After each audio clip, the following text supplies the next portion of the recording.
All right. Excellent. Well, thank you so much, everybody, for joining us tonight. My name is Julie, and I'm the events manager at Roundabout Books. And for those of you who don't know, Roundabout is open. We've stayed open through this quarantine in one form or another. Right now, we're open 7 days a week, 10 to 5. We're still offering owl delivery on Thursdays. So if you don't want to come into the store, we will drop books off for you for a nominal fee. So always give us a call, order those books online. You can have them just held in the store so you can come in. And we're really excited tonight to welcome 3 local writers who I believe are all part of the Central Oregon Writers Guild. Yes? I think so. I think so. Yes, perfect. Yes. So joining us tonight, we have Beth Alvarado, Irene Cooper, and Brigitte Lewis. And I'm just going to read a small little bio for each of you so that everyone is familiar. So Beth Alvarado is the author of Anxious Attachments, winner of the 2020 Oregon Book Award for Creative Nonfiction, and Jillian in the Borderlands, a cycle of rather dark tales, forthcoming from Black Lawrence Press. She is core faculty for OSU-Cascades Low Residency MFA program. Irene Cooper is the author of Committal, a speculative sci-fi novel from Vegetarian Alcoholic Press.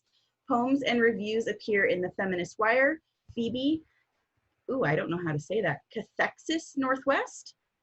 That's what I go with. Oh, excellent. Press, The Rumpus, Denver Quarterly, Voice Catcher, and elsewhere. She co-edits the Stay Project and co-facilitates Blank Pages workshops in Oregon, where she lives with her people and a corgi. And Brigitte Lewis is a writer whose work has appeared in Diagram, Hobart, the Southampton Review, a Lambda Literary Award-winning issue of Foglifter, and more. She is working on a novel about climate change, grieving and creating language for a world increasingly defined by what is or will become absent. She lives in Oregon and can always smell a mixture of sage and juniper in the air. That sounds lovely. So I'm going to turn this over to you ladies because I know that you have prepared something amazing for us called Twice Baked Tales. And I'm just going to let you go. All right. Great. We're going to go. Thank you. Well, the first thing I want to say is I feel like this is Irene's book launch because her book just came out. So are you going to show us a cover of your book? Yeah, the cover that Brigitte designed. Let me get the design entirely. Yeah, it's beautiful. Yeah. Yay. Congrats. Congrats from Jennifer. And yeah, that's exciting. So do any of you have any food? Our writing group was dubbed Eat with Writers about 3, yes. Jesus. Excellent. About 3 meetings in, because we realized that in addition to coming together to read each other our work and to just enjoy, the company of people who are doing this kind of work, and we really like cheese and to eat dinner together. And so Eat with Writers is officially our literary group. The initials are you, which isn't great, but yeah, it doesn't work all the way around. Just write it out longhand. No, yeah. We want to say the whole thing, Yeah. Yeah. But in light of that, we wanted to do sort of a secondary introduction to share with you what food pairs well with each of our work. And so we're going to, and these are all things that we have eaten. And then we have prepared for one another to eat. Yes, right, exactly. Sorry, that we prepared and shared together. Right, because of course a pint of gelato is always acceptable for any of the books, but at least one. At least one. Each. Okay, so Beth's work.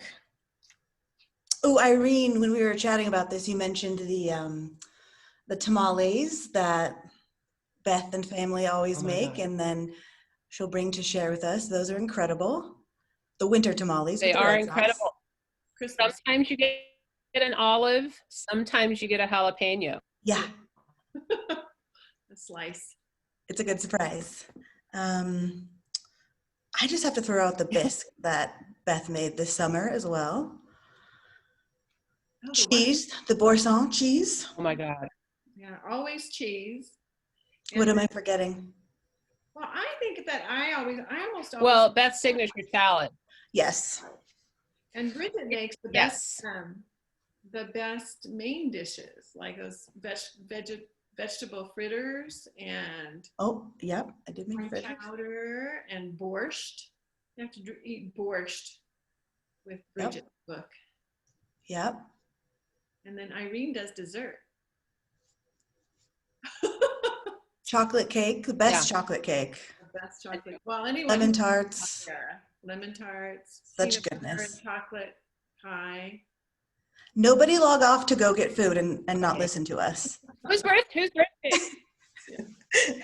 Whose birthday did we do tiramisu for? Oh, mine, I think. Mine. Yeah, we did. Yeah, that was incredible. And then I also dubbed this the summer of popsicles because you have to find really small ways to bring a little joy into the world right now. I made so many that I broke 2 blenders, so the summer was cut short, but our favorite popsicles were a strawberry amaretto cheesecake popsicle. That was incredible. So eat all the things, really. Bring all the So anyway, we're not all about the lit. food together. Okay. So I guess we're going to each read and then have time for questions and just talk about writing groups. We didn't know if people were interested in talking about how we got the group together and kind of our philosophy of a writing group. And then we're all going to read together again, short readings, and then have more time for questions and just conversation. So, so get your food, cheese and tomatoes, yum. That's one of my favorite things, especially now, the good tomatoes. So I'm going to read a little bit from Jillian in the Borderlands, and I'm going to read, the first reading is from early in the book, and then the second reading is from later in the book. So Jillian has been drawing what she sees. She has drawn a brown cloud coming out of the Chihuahua's mouth like a puff of earthy dust. And as it materialized, it became a man in a brown suit. And then another cloud floated forward, and it was a woman in a long black gown. And then another, and another, and another. Then Junie, the dog, sprouted wings, and arrows pierced him as if he were a small deer being hunted by invisible archers. When his eyes rolled back in his head, the head of Juana of God snapped back and snapped forward. And when she opened her mouth, a gravelly voice, the voice of an old man, came out. The voice said, "Unters messen kommen," because Jillian, in her few moments of omniscience when she was being born, was granted a limited vocabulary in many languages, a particularly ironic gift since she would never be able to speak any of them. She understood that the voice was saying something about undergoing a knife. Juana of God held out her hand, and an assistant slapped a dinner knife in her palm, slapped as if she needed to be sure that Juana could feel it. Jillian watches as Juana of God steps up to the first supplicant, a man with a goatee, and he puts both of his hands over his heart. Juana is mumbling something, perhaps praying, Jillian thinks. Juana has stretched the man's eyelids apart, and she has begun to scrape his eyeball with the dinner knife. The man doesn't say a word, doesn't lift his hands from his chest, doesn't even seem to resist by pulling his head back. Jillian can see a glowing red spot on his left lung, glowing through his skin, and so she wonders why the eyeball when he has a growth on his lung. But now Juana of God is moving towards her mother and her aunt. Later, much later, Jillian will wonder why it did not surprise her when Juana of God went directly to her mother, as if Angie were the patient and not Aunt Glenda. But of course, Juana was in a trance and couldn't see Glenda's wheelchair. She put her hand on Angie's shoulder, and Angie put her hands over her heart as if she were indeed the person in need of healing. The voice that came out of Juana of God's mouth this time was in a language so ancient that none of her assistants understood her. It was the language of trees, or of magma, or of ancient water. Jillian, as she drew, understood it in her muscles, for she began to draw so quickly it was as if the drawing was causing the events to happen and not merely recording them. Juana of God lifted Angie's shirt and then plunged her hand into Angie's stomach, right through the skin. No need for a knife, no need for an incision. Even the assistants gasped. Even the shadows on stage gasped. And the spirits who were moving among the supplicants, seated for the invisible healing, they all gasped. Juana drew out of Angie's stomach a large black stone, like a river stone, pure black, heavy, worn by millennia and millennia of water running over it. And she handed the stone to Glenda, who took it in her hands and pressed it to her cheek. Juana pulled stone after stone out of Angie's stomach until there were 7 stones. And after each stone, she handed it to Glenda, and Glenda held it first to her cheek and then cradled it in her lap. No one could believe that 7 such large stones had been housed in such a thin body. After the last stone, Juana of God held her own hand to the sky and turned it back and forth. And then she waved it over Angie's stomach, and the skin was smooth, healed, as if it had never been broken. Jillian continues to draw, and in her drawing, her mother floats up above the stage. She seems happy. She draws the handsome American doctor, the one who was on Oprah. He comes up on stage and takes Glenda's face in his hands, and she whispers, "What?" Jillian cannot hear, but they are the first words Glenda has uttered since her accident. And so Jillian draws her floating up out of the wheelchair, and she and the doctor are flying slantwise over the stage, as if they are the bride and groom in the painting by Chagall. They have left the stones that burdened Angie below in the wheelchair. Angie begins to sing a song like a lullaby, and everyone, including the spirits, including Juana of God, including Junie, the channeling Chihuahua, feel as if someone is cradling them. Sutures, visible and invisible, anywhere within 50 miles, melt and leave no marks. The end. Oh, so beautiful. This would be the point in our writing group when we would just tell Beth how much we loved that. So that's what you're doing too. I'm going to read a selection from a short story called Adam and Eve and Eukaryotes. I looked it up today to remind myself how to say it. And this is part of a chapbook that is coming out in December. Adam placed a small brown shipping box on the coffee table. Eve was reading a book of poems by an imagist poet obsessed with the decomposition of the human body. Her feet lay on the coffee table, and she pointed with her big toe at the box. "What did you get?" she asked again. "It's for you." Inside the box was an at-home DNA kit. Inside the DNA kit, 2 vials, 2 cheek swabs, 1 plastic bag.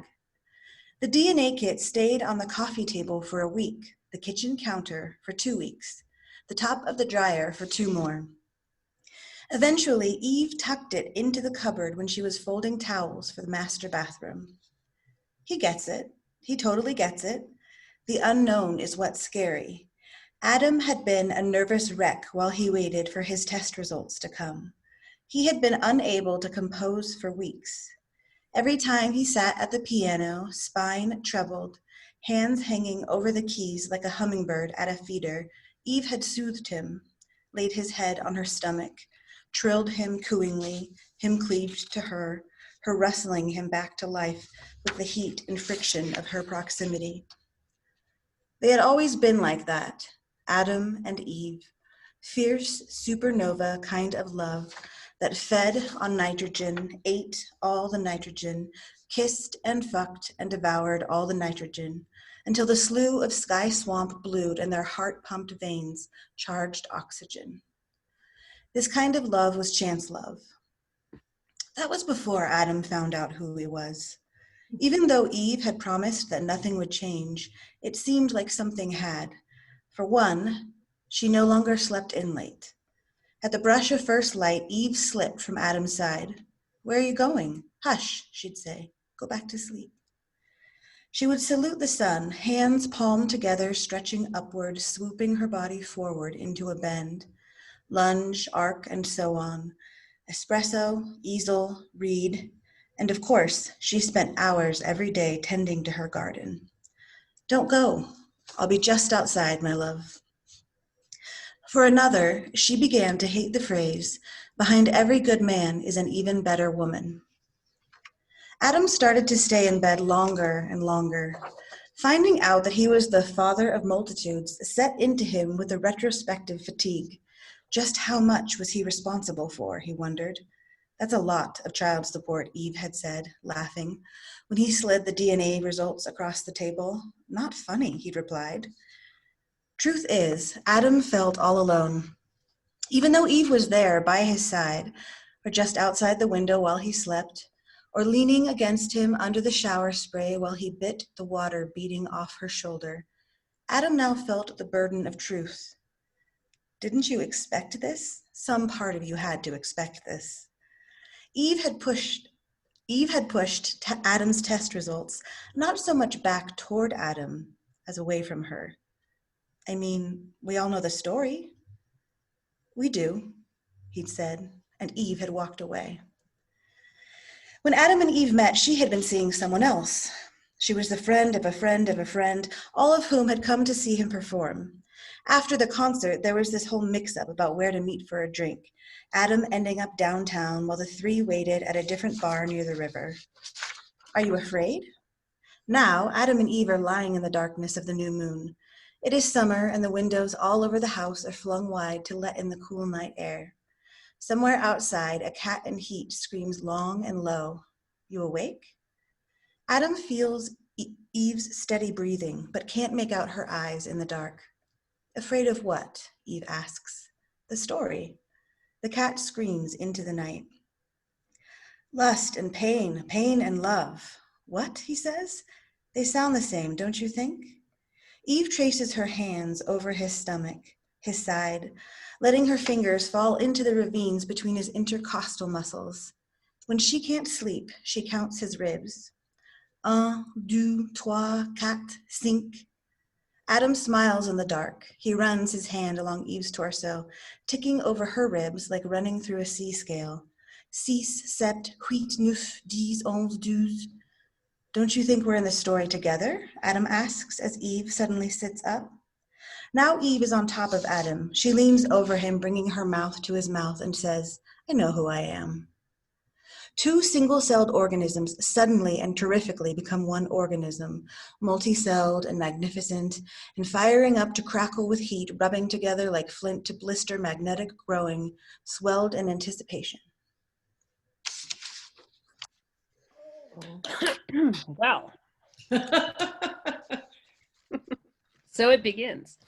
Yes. You know, listening to Brigitte read origin stories, at the end of it, I'd always feel simultaneously, what was that? And, oh, there it is.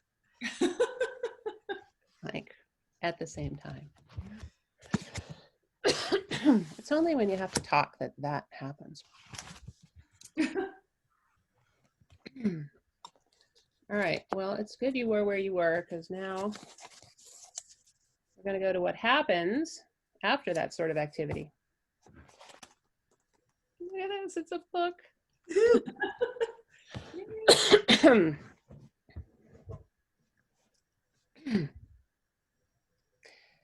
Esther did not panic. That day 28 years ago, when Maggie went into labor. Though the doctor was miles away when the water broke, and the laboring woman plunged swiftly into a consuming pain. The delivery nurse was present, she reasoned, with an arsenal of drugs at her disposal. Weeks earlier, the doctor prepared Maggie by informing her that the first time giving birth could be a lengthy process. Esther had kept herself at a distance throughout the pregnancy, and chose to remain outside events now, keeping watch at the perimeter, as per her job description. She had not related to Maggie's condition in any way, had offered no commiseration, had in no word or gesture indicated intimate knowledge of the process, and had generally kept herself aloof. Behavior she deemed perfectly acceptable, even prescriptive, for a bodyguard. It was not within her purview to befriend her charge, nor was it on her agenda. It was not Maggie she wished to be close to, after all. When it was evident that the birth was proceeding far more quickly than anticipated, the agitated nurse came and told her that the baby was coming and that she, the nurse, was not authorized to deliver, that she'd administered to butylene, which would slow labor but not stop it, and there were other problems. She thought the cord might be wrapped around the neck. They needed the doctor. Would she fetch him? Esther went to the room where Maggie lay, momentarily quiet, pale and wet, eyes half closed, hands holding her belly like an offering. "You go, now," she told the nurse, who didn't argue. The blood, oxygenated red, rushed and pooled, pointless, beneath Maggie. Esther lifted the semi-conscious woman by crooked knees bound together with surgical tape and lay towels from the bathroom under her trunk. She removed a folding blade from her belt and slashed the wrappings. Maggie cried out as her legs fell open. A sign of life, Esther thought. "Maggie, I'm going to reach into you and feel for the baby." Esther inserted 2 fingers into the soft, pulsing opening and slipped immediately over a curve of scalp. Esther felt an ear and then the tubing tight below. She couldn't have said how long it took her to slide beneath the cord and work it toward the crown. She kept her voice low. "Maggie, the cord is off the baby's neck. You need to push now." Esther had no idea if the baby was alive or dead, but she knew it needed to come out if Maggie were to survive. The prone woman whimpered. Esther took her hand and held it fast through a slick glove of viscera. "Maggie, bring this baby out." Esther did not remember how they got beyond that moment. It was possible the drugs wore off sufficiently to allow progress. Perhaps Maggie found her reserves. Maybe it was Lucy herself who commanded her own existence. However her procession came to be, Lucy emerged, open-armed and gleaming violet, to the animal fanfare of Maggie's howl. Esther did what she could to help the child to breathe.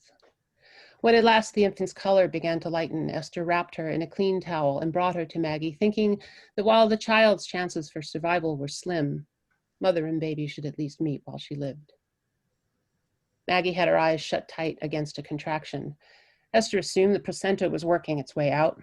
She laid the newborn next to her mother and positioned herself to collect and remove the spent sac. Already, Esther was planning her next task, redistributing her energies to complete the missions she'd set herself to in the first place.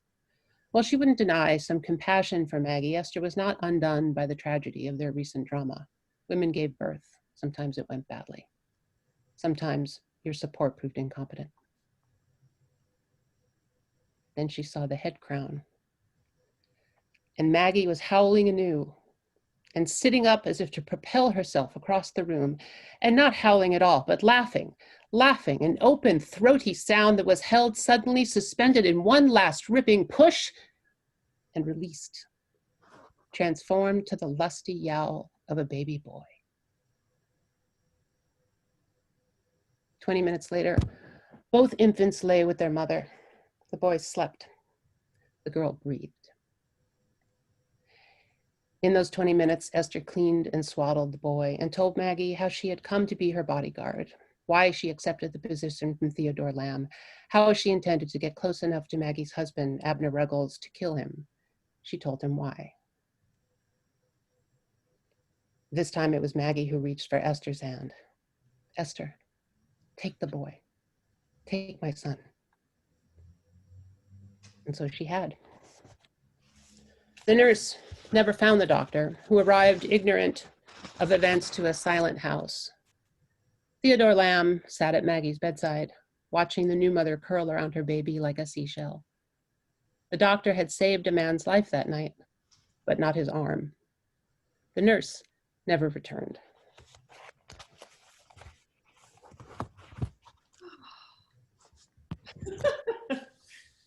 It's so Heard it before, wonderful but to wow. hear you guys read again, because it's been, how long has it been since we read these parts aloud to each other? Long time for Yeah. those.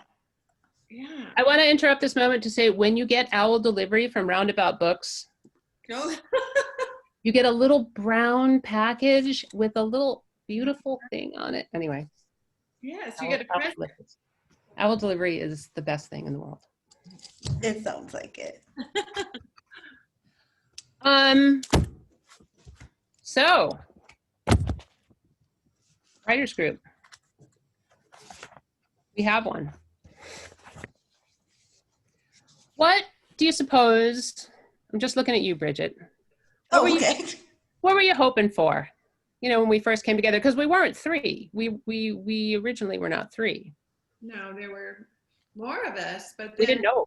yeah, people moved out of town and were too busy to come. Yeah. And so the three of us just, and then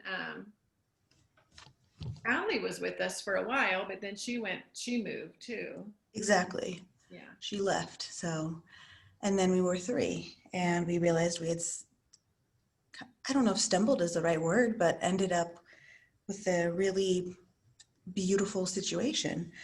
If my memory is serving me well, and it typically only does 5% of the time, we came together right after I completed the OSU MFA program, and I wanted to be a part of a writing group because I wanted to like maintain community and have regular meetings, just like times we met up, not like formal meetings, and to have people to talk to about the work and to be accountable to with the work. And it was just a delight that it was the two of you, because Beth, you were my mentor, and I remember thinking like, I should sit on the floor maybe, and Beth should sit at the table, and Irene. So I also felt really honored that I was with the two of you as well. But back at you. Looking at you, Irene, can you see it? Yeah, you know me, I'm always in it for the food. But no, I think what happened very quickly, because it did whinny down to 4 and then 3, but it was quite actively this at 4 too, was Beth is an eloquent proponent of alternate ways to view a workshop experience and criticism than the writer sit on their hands and just take what's coming to them kind of thing. Not to say, yeah, it's not a comment on that necessarily, but the idea of, we definitely wanted to share what we were writing.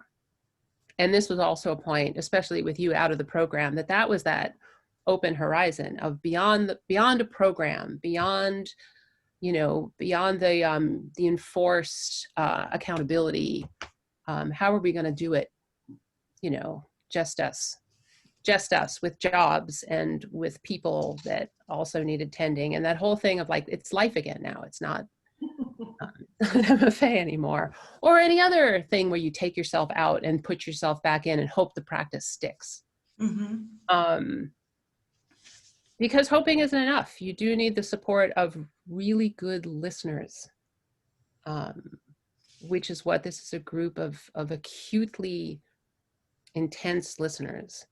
So that, I'm just going to skip to the part where when we critique our work, it comes after what Beth introduced us as, is the praise and possibilities, which sounds a little soft, except when you get in a room with 2 other fantastic writers, and they're not going to couch their language necessarily in, I really like what you did with that. It was, serious feedback, but the key for me is that in listening, this group takes the time to understand to really get inside of what the writer's intention might be. There's always that speculation of, what are they doing? What do they want? Is it happening? Rather than the more egocentric, well, I think that. Yeah. Yeah. I have to hop in here because I'm now realizing that something also, well, this is actually, we're just going to talk about Beth like she's not here. As we do. Beth as a reader often will display back or render back what she has read, meaning that did not sound eloquent at all, but this is what she lets a person know what she got from it. And I think that praise and possibility really fits into that, because often if we are saying taking a more critical approach, I know that when I have done that to other people's work, it's often based on not understanding their intention, which is just what you just said, Irene.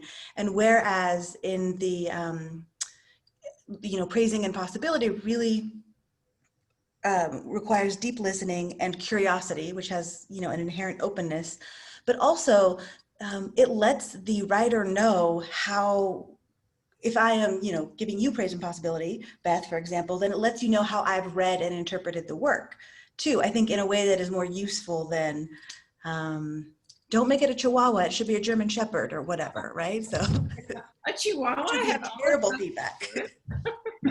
Yeah. No, well, I think, I started doing that because a friend of mine was saying that she was teaching at University of Houston, and she was teaching a class in experimental fiction.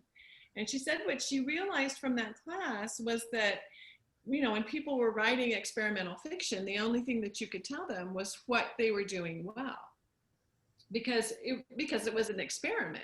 But I started thinking, well, everything you write is an experiment. And so, it's an experiment for you. It may not be an experimental form, but when you're writing it, it's a kind of experiment. And so to hear what's going well, and to not hear people talk about certain parts of it, you assume, well, that's not going so well. So, I'm gonna focus on my strengths, or I'm gonna try to figure out how to do this more effectively. So I was telling Irene and Brigitte last night when we were talking that it could be praise and possibility, or it could be what you're doing well and what you could be doing better. That's the possibility part of it, right? Well, and it's the, it's the rarity. I mean, the idea, this gets said all the time. Writing is not a communal activity by and large. I mean, that can be an event, but by and large, we sit alone and we do this thing. Mm-hmm. And then we're fairly incompetent socially when we sit in the circle to start talking about it. But I think, it's a real leap to come from this very alone space to, to opening it up. And I don't mean from a, tender author thing. I mean from like, it has been only in your head. Like, it's almost impossible to know how it will be received. But the important thing is, if you're sitting alone, I think it becomes absolutely essential, particularly something like a post-MFA program, that the person who matters is the writer themselves. Like, to have, what I'm trying to get at, I think, is that the idea of feeling like you've been listened to well imbues more confidence. Like, to go home alone and say, this is a task I can do. This is someplace I can get. I can move through this. Well, and I think for me, selfishly, when we first thought of the group, was I didn't want to do a critique group. I didn't want to get people's manuscripts and then have to critique them, because that's what I do for my job. So I wanted it to be something that was fun. I wanted to listen to other people's work and hear them talk about it. And I wanted to read my work to people who would, and when you read your own work aloud, you can hear when people are present, and you can hear when they drift off from you. So, you can just feel that. So to be, I don't know, I'm always much more interested in work in process than something that's already been polished and published. So that, that's another thing, is I love to hear work in process, and to hear it. The reading is so important. That's the thing. Yeah, listening to you guys read tonight, I was like, like I was back in my old apartment. We were eating gelato. Yeah. And Bridget, finishing. you actually were lying on the floor. I was picturing myself lying on the floor. That would have Yep. been We're true. in front Yep. of the fireplace. Like almost inside of the fire. Yeah. Maybe just a tag on to what we're discussing. I also think that we are very, like we really fit to a person's needs. So there have been times that I'm thinking, you know, when Allie was in the group, she wasn't writing new work and she didn't want to even read her old work. And then I didn't have the idea. So one of you had to have the idea of her bringing her entire manuscript and we would work on order. And I just think that there's the really nice, just deftness of like shifting to what a person needs at a particular time. There's no, you know, strict constraints. And I really appreciate that as well. Well, that leads right into the, and sort of take a leap too. Like, what's the next thing? What's the next thing that can happen to happen? You know, I mean, that's largely, not only are we a reading group, but somewhere and fairly early on, we started to like humorously refer to ourselves as the collective. But it's not, you know, it's not really a point of humor. I mean, we are here for each other in ways that is beyond listening, as far as encouragement and ideas about where to take a piece or another project to work into. I mean, that's part of the big fun over the popsicles is like, hey, have you thought about, like when Allie, ordering can be a very difficult and emotional and confusing thing to do, to find that sort of, to find that form outside of all the forms that you've made. And I think it became a social act amongst peers. We did it for me as well. And I definitely needed that to become a social act.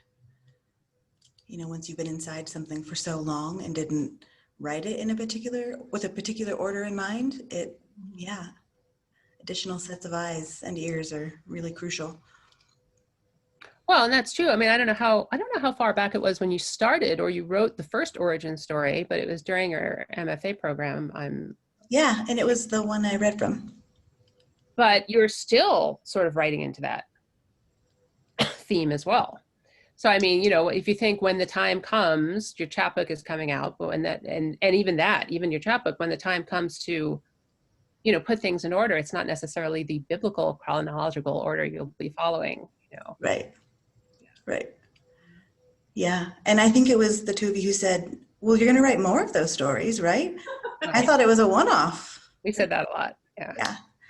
Jennifer had a question, and I'll reframe it and let one of you answer. She wants to know if you're reading on Zoom. Well, we've tried. Yeah. It's no food, you know.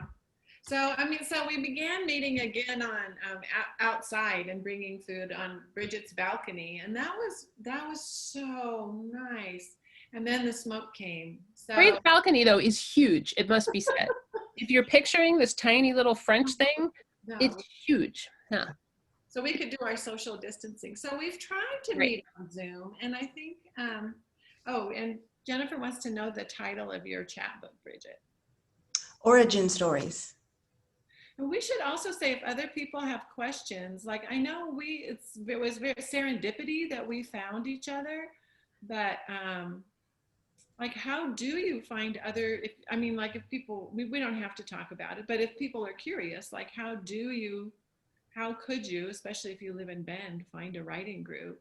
You know, I think you go to classes at COCC or to the Writers Salon and just find people that not only that you like their work, but that you appreciate the way they respond to other people's work. That would be another. So I don't know if that's. Well, when the days are back when you can hang out in a bookstore.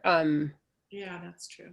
You know, like Roundabout, where people are, you know, invested readers, and the people who are there can have discussions. Because I think one of the important things about finding your people in a writing group is that they don't need to be in your genre. I think that's a mistake a lot of people make, that they think people who write in the same genre need to be the people who listen to their work, but it really doesn't work that way. How do you navigate getting out of a group that isn't working for you? What's that Paul Simon song? I think you create a fake obituary and make sure it gets into their hands. Okay, go on the lam. pretty much. You go on the lam. Oh, but seriously, that would be tough. That would be tough. Yeah. But Well, truly, your time is precious. I think, Irene will say something much better, but your time is precious, and whatever you can do to, honor your time and space and respectfully get out of it. I agree, but I wonder what would have happened speculatively if we'd had a member of the group that we didn't like. I mean, odds are slim because we only talk to our people. But I wonder, I mean, that's definitely a tricky situation. Quite possibly it's the opposite of this, is that your writing group are not your buddies, right? I mean, the sticky wicket comes when you have to fire your uncle, right? Or say something to a friend you don't want to say, but. Well, and I think it's too. I mean, like if you're in a group and what you want from that group is critique, then that's a different sort of group. Like it's just like a workshop. You might put up with people that you wouldn't be friends with, right? Yeah, I think groups regroup too. I mean, I've heard this quite a bit. The obituary just disappeared. The obituary idea. See, you guys could be in that group because you know this that we do. Paige would like the obituary idea. I get that. Also, just if it's a situation where you are in a writing group with your uncle or like someone that you're really close to, just think of a time you were in a relationship and the other person was not into it and didn't tell you. That is worse. So let them know sooner. When you Uncle James know that, no. Do you know what? So, on his own. When you include dinner and the person who's allergic to, and you serve crab cakes every week when one of the people is allergic to crab, I mean, there are many ways to go about this. Yeah. Like, I hate cheese. It's like, no, you can't be here. Oh my God. But then, people have more than, excuse me, people have more than one writing group. I mean, yeah. Paige and I have participated in multiple writing groups together, which is fabulous. It's, this has become sort of an entrenched, again, a social event as well as a sort of professional development. And I mean, we occasionally meet for brunch, and then it feels a little more party. But I think, you don't have just one group oftentimes. Yeah. But you need at least one good one. Yeah, you want a good one. Well, we should read again. We're each going to read a little bit more. And so this is from the last story in the book. And Jillian has grown up now. She's only 9 when the book begins, but towards the end, she's older than that. Jillian did not want to be drawn to Carlos. After all, she already had her sons, Primero and Segundo, and her mother to love. And she was very busy painting the murals. She painted like other people breathed. But there was something about his biceps. She wondered why the arms of men, when they were muscled just so, were achingly beautiful.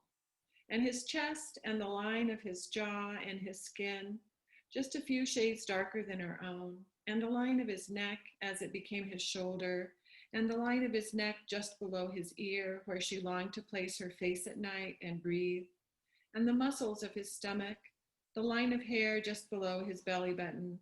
Her hand could not help but stray in that direction, her palm flat against his belly, her fingers inching their way below his waistband. And what she wanted, and wasn't wanting enough. That was what she had wanted to ask him as she crawled into his bed at night, after she got the boys to sleep in their crib. She would crawl into his bed and stretch out alongside him. Pressing into his side with her whole body, she could suddenly feel her breasts, her nipples, her pelvic bone, that warmth that woke every cell in her body. She pressed harder. She nuzzled his neck, her mouth open against his warm skin, her hand moving over his chest and down. He never said no. Instead, he turned to her or pulled her on top of him, his hand knotting her hair on the nape of her neck. And then they were kissing as if it were breathing. Still later, her thumbs tracing his eyebrows and then his lips, and he would run just his fingertips up and down her back, giving her chill bumps. His eyes, she would always remember his eyes. But there were other times, like when she had to leave his bed in the middle of sleep because one of the boys woke up. She knew not to get back in. It could be dangerous to surprise him. And she could tell there were times when it was better not to get into his bed at all, not even to knock at his door, and instead to leave him locked in his own darkness. Days were sometimes serious too, and then he asked her to drive him all the way to the border, all along the border, just on this side. He wanted her to show him the canyon where she had been lost with the boys and almost perished, and the Colectivo de Mujeres where the boys had been born. He wanted to see where there were breaks in the wall, where there was no wall, where there was only a barbed wire cattle fence, where the border was still an invisible line on the ground. He wanted her to teach him the desert, and so she did. She walked before him on the trails on both sides, led him through arroyos and canyons. She showed him paths that people had been following for thousands of years. She showed him where water might pool, where it might be hidden, where provisions might be stashed. She showed him the evidence of those who had passed this way before them, and of those who had been left behind, and of those who had died. She showed him evidence of destruction and malice, the slashed water bottles, the cans of beans which had been left by the Samaritans, but punctured by others and left to rot. After that, when Jillian woke in the night, his space in the bed was often empty. If both boys were still asleep, she would find herself restless with vigilance, and so often she would go out to the courtyard. In the half light, she would begin to draw. She used charcoal, her hand moving quickly across the rough stucco of the walls. Dark, shadowy scenes would emerge. In them, a moon, clouds, maybe the clouds would fall into a canyon. Shadows of people beneath trees, hiding behind boulders, carrying children. She felt as she had when she'd drawn maps for the migrants she'd found in the desert, as if she were giving them a possible future. Here is water, a field with food, a car with gas and a kind driver, a train slow enough for you to hop aboard, yet quick enough for you to flee. Here is a border patrol lookout. Here is a ranch where the owner carries a rifle and has been known to use it. Here is where smugglers hide out, waiting for the weary. Here is a place to rest, a person who might give you water or food or money or sanctuary. Here is the way to your new home where relatives and friends are waiting. Here is an angel or an ancestor to guide you. And so what I just want to say a little thing about this piece was when I was writing this, when our group was meeting, and I remember when I was writing this one that I was thinking about how Brigitte and Irene would hear it. And I was thinking about the things that they had written that encouraged me to write a sex scene. And and I wanted to write one that was sexy, but I also wanted it to be tender, and I didn't want it to be like, too romantic. And so I trusted them, I trusted them to hear it and to tell me the truth about it. And also I have this character, Jillian, who can't speak. And so we were talking about this a little bit last night, like how do you give a woman character who can't speak, how do you give her agency? And I wanted her to have agency. I wanted her to be the one initiating things. And we started talking about, and really how much that's important in all of our characters, and that our women characters have agency. And I think I just wanted to bring this up because Ruth Bader Ginsburg has just died, and how important, it feels to have to write realistic women characters, women who have a kind of power and need to have, I don't know. Anyway, I just wanted and I'll add to that, realistic women characters with agency seems to still frequently require the speculative. I mean, this is a kind of sore irony, I think, in a lot of our work, is that the woman we want to see in literature isn't necessarily in realistic literature. Yeah. They emerge in other ways. Anyway. I mean, I just have to say that I think speculative literature is actually more truthful than realism. So there's that. Yeah. I am glad you mentioned that though, Beth. Also just what a woman with incredible agency too. The chapbook that I mentioned earlier has 5 stories in it, and they are all reimagined biblical tales, or based on characters or people who are found in the Bible. And I have written past that, and I'm working toward a full-length collection. So I can't stop. I'm starting to worry about what I'll do when I have enough for a full-length collection, and maybe I should do a second one. It's really interesting digging deep into their lives. So I'm going to read a flash piece to you called One Trick Pony. Once the dish that held the head of John the Baptist was in my arms, I wasn't sure what to do. True, it had been my request that he be killed, that his head be brought to me, but I had no dog in this fight. I stand motionless, the dish surprisingly heavy in my hands. The great hall is quieter than it has ever been. They all wait to see what I will do. The head in the dish turns to look at me. John the Baptist speaks so softly I must lean in to make out his words. His vocal cords have been severed after all. Indeed, the axe is already laid at the root of the trees, so every tree that does not bear good fruit is cut down and thrown into the fire, he said. I nod slowly, making eye contact so he knows he has been heard. My mother has always cared too much about what other people think of her. I won't get into all of it, but when she divorced my father to marry Herod Antipas, yes, the stories are true, his half-brother. What did she expect but to be slandered? This is the thing about her. One minute, she's doing something pretty badass, like divorcing a living man, something a woman is not legally allowed to do. The next, she's responding to John's criticism that what she did was wrong, and launching a rampage that wasn't necessary. Stop defending yourself, I had said to her.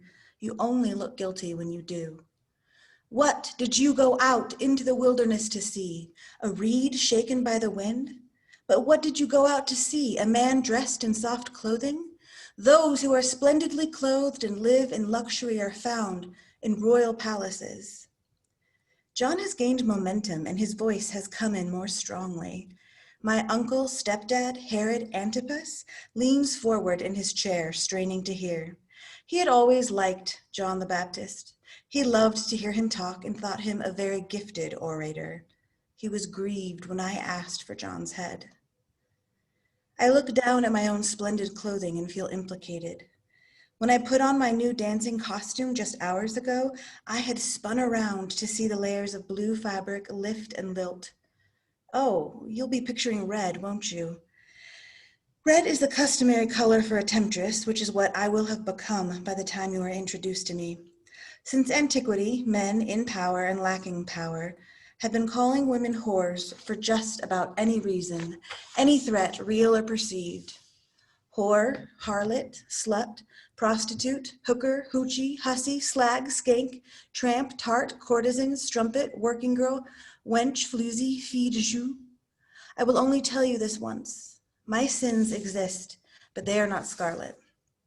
My mother's sins exist too, and blood guilt more often lies with those who fear they cannot control their bloodline without resorting to wicked tricks. Well, the one trick mostly. You brood of vipers, who warned you to flee from the wrath to come? The head of John the Baptist is shouting now. I feel something wet land on my cheek, spittle or blood. I do not know, nor can I lift my hand to wipe it away.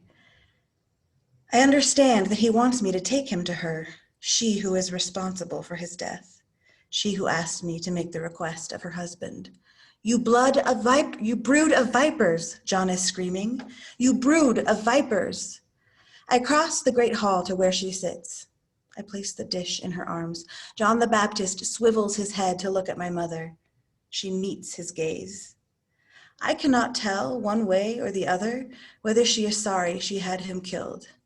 For this, I am thankful. And there's that one.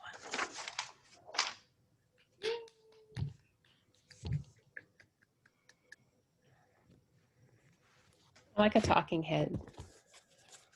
No. No, maybe he's in a band. I just love the humor in that one. Yeah. I hope it makes it, like balancing some humor in there, but. The humor and the gore.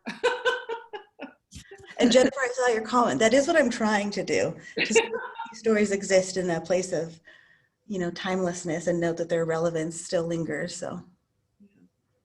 Yes, yes, yes. Yes, yes. I don't think I needed any context for the last bit, because that's a scene that, I think we could recognize. The committal has, I argue with my writer husband about this, about who the protagonist is of any given thing that I write. We never agree on the answer. But Lucy is very dear to my heart. And at this stage, she is the child born in the last scene that I read. And she eventually, at age 13, because her father considers her a bit slow, has a lobotomy, has a procedure in a Midwestern hospital.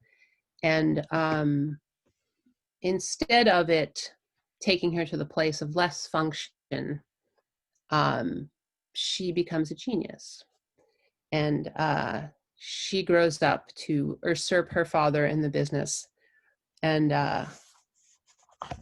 is a very different person than she was before the lobotomy, when she was a mute child who loved bugs and nature and her mother. And she left all of those things. And we find her here in her office. Lucy and the Word.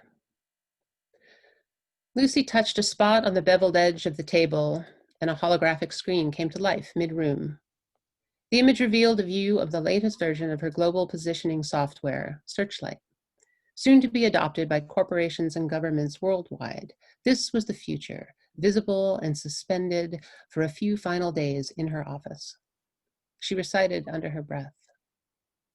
In the beginning was the Word, and the Word was with God, and the Word was God.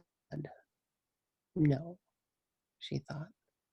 It wasn't any goddamn word that came first. It wasn't some reckless thing, ill-formed and half understood. No. In the beginning, there was light.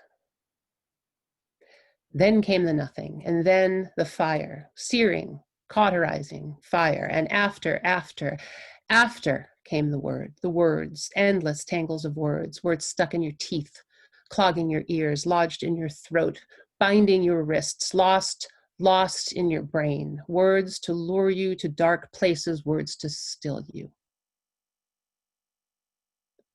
Lucy did not herself speak until she was 16. In her oldest memory, generated, she believed, in utero, she recognized the sound of her mother's voice, but distinguished no specific language, no words. Instead, she experienced the sound of her mother as positioning, as place. After the lobotomy and the therapies, Lucy could speak. She developed a voice, and with it, an extraordinary vocabulary. She developed as well, according to her medical team and anyone who spoke with her, an unprecedented grasp of the nuances of speech. In a single year after she began to speak, Lucy could converse fluently in all the Romance languages, as well as Arabic, Russian, Farsi, Japanese, Mandarin, Hindi, several Inuit dialects, any language introduced to her, in fact. It seemed all Lucy had to do was converse with a native speaker for an afternoon, and she learned not only the rudiments but the subtleties of a tongue as well. It was an extraordinary gift, not one that was anticipated. The men who came to the Institute to speak with Lucy sometimes left weeping, moved by the way a teenaged Lucy's grasp of their native tongue recalled a grandmother or a whole lost village. Jasper and Lucy met somewhere during this burst of loquaciousness. He too felt weirdly understood by Lucy, seen in a way that made him feel stripped.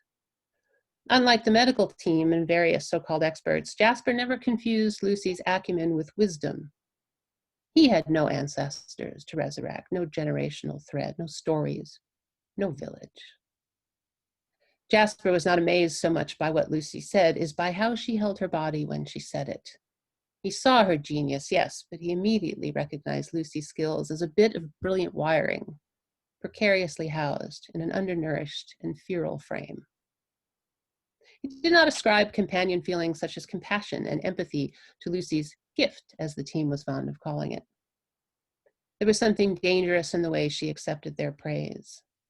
She bowed her head, fingers entwined, the shy supplicant, seemingly overcome with gratitude and humility as they marveled and gushed. They trusted her modesty. They owned her, had earned her.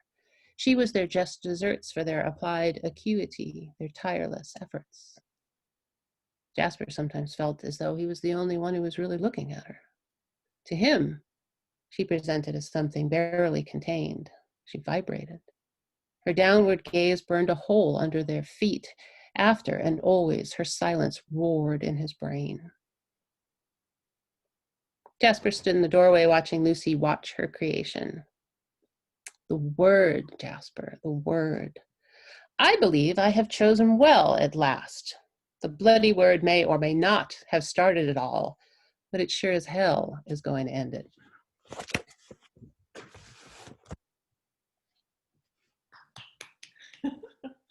Yay!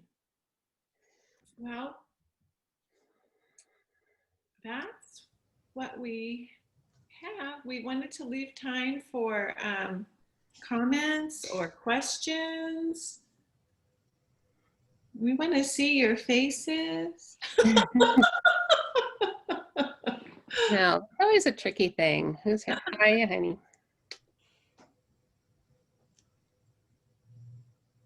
So I guess I have a question, and I know that it's coming up, and some people are going to do it. But do any of you have opinions about the thing that is National Novel Writing Month in November? Do you find it helpful, or do you think it's maybe not the same as a writing group, I guess? Okay, well, I will start by saying the book that I'm reading from began as that NaNoWriMo project. I'd had a little idea kicking around that was probably going to be a poem, and then it definitely wasn't a poem. And then Michael and I, with Ellen Santasiero, were sort of hired to do a, hey, come write at the library nano thing. I needed to participate. So this book actually did start in that time. And I used to, after getting a Master's of Fine Arts from the MFA program, I became the camp cook for several residencies after that.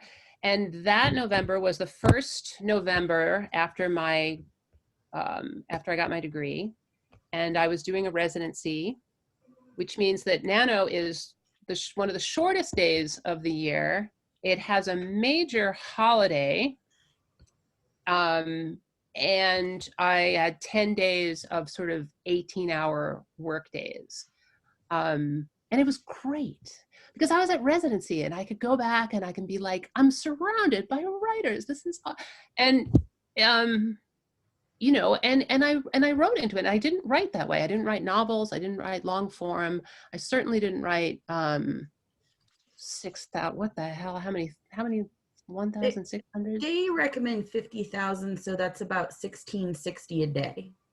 Yeah, so that was not my MO for certainly. But I will say, also, somebody at the residency said that they thought it was the stupidest idea they'd ever heard of. So, people are of multiple minds on this subject. Did my book get written during Nano? No.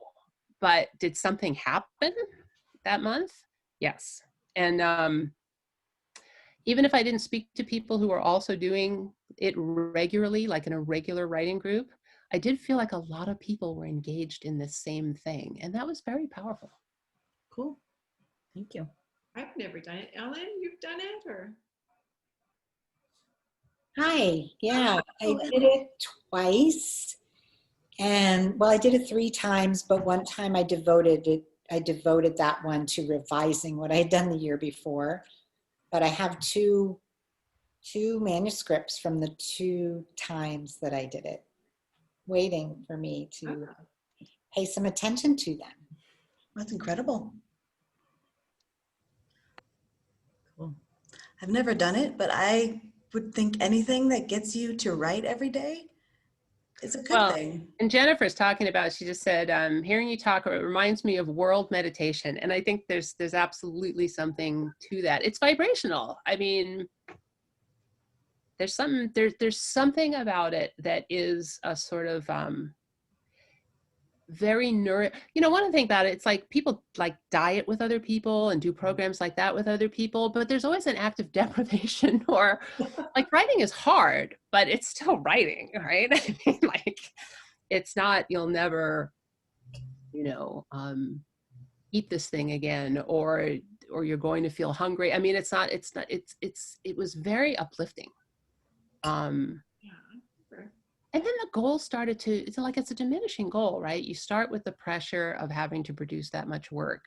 And then by the end, at least for me, I thought about it very differently. And it was a very personal experience of what can I expect of myself short term. It was, I mean, it's cool. I did not do it last year. I think I used the second year I did it to edit a piece. So, I mean, I also like to smudge the rules a little bit, but I also copied and pasted from Wiki a lot to make my word choices. I'm just going to say it. I did that. Yeah. Thank you for fessing up. I feel better. I feel a lot better. We're here. Yeah. Yeah. No, I have never done that. Well, Beth, you don't need to do it. You already write 1,600 words a day. I was thinking that's like 4 pages. That's a lot. It's a lot. Yeah. A lot. I know. All right. Do we have any more questions from our viewers? Such a weird. It's still weird sometimes to do Zoom events. It is. Yes. Hello, can everyone hear me? Yes. Yes. Oh, I can. Oh, well, I thought, oh, I better get off soon because I sent my husband and the dogs away. But first of all, it was just so beautiful. I made this for me to be an experience. I cozied up in my faux fur blankie on the sofa and had a little bit of wine and really listened. Because like a lot of times if you're at a reading or something, I don't know, you're too self-aware or something. So I just decided I'm going to use the virus for good. I've had a number of experiences like that since it came to us, but I just had such an amazing experience tonight, and I am so proud of you women, and your writing is just glorious. And I love hearing you talk about it. You're just so, I don't know. I'm older than some of you, only a tiny bit younger than Beth, but older than the other 2. And I just want to be like all of you when I grow up. But thank you so much. I really had a good time tonight. Well, thank you. Thank everyone for coming. Yes. Thank you very much. It's hard to do things at this time of day. Yeah. Especially when smoke is clearing out. I know. Finally. Yay. Well, I'm sure we will do more of these events in the store once we can, and that's where we really hope everyone will come back to the store and be with us in live events. We are posting this on YouTube, so if you knew someone who couldn't make it to, please feel free to direct them to our website. We'll get the YouTube link up under the event calendar, and just remind everyone that Roundabout is here for you. So please, you know, continue to love local authors and indie bookstores. Thank Here. you. Thank you very much. Thank you to Roundabout, and thank you to everybody for coming.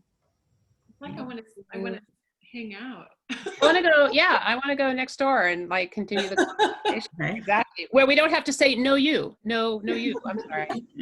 You go now. You know, dance. Julie, thank you. Yes, thank you all. I hope to see your smiling faces soon. Be well. Yeah, everybody breathe Well, easier, I hope, this Yeah. weekend. Absolutely. So Glad you're going to have it recorded because I missed the first half hour. That was the best part. Well, I look forward to it. I don't know if it was the best part, but we missed you. I just saw it in the source. I didn't know it was happening. I just saw it in the source. I'm like, oh my God. Oh, yeah. You know, it's hard to know how to tell people things. I mean, there are the usual channels, but there's so much, right? There's there's a lot going on. But I think I get the Roundabout email newsletter, so it was in there, right? it was, but I also know that there's, you know, her emails are So long. Yeah. We have They are. yeah, we have all our Big book meeting. clubs. We have everything. Next Thursday night via Zoom is Jane Kirkpatrick and her new book. So if you're interested in that, join us. I'll be there. Yeah. Well, I'm proud of y'all. I'm proud of y'all for hanging in there and getting creative and coming out what will be the other side shortly, I hope. Yeah. Yeah. It's just a learning experience. So I'm glad our bookstore is doing well. I love it there. Yeah. Yeah. It's a wonderful place. Yeah. So, all right. Well, I think we'll sign off. So, All right. have a Thank great you, weekend, everybody. everybody. Bye. Thank Thank you. you. Bye. Bye.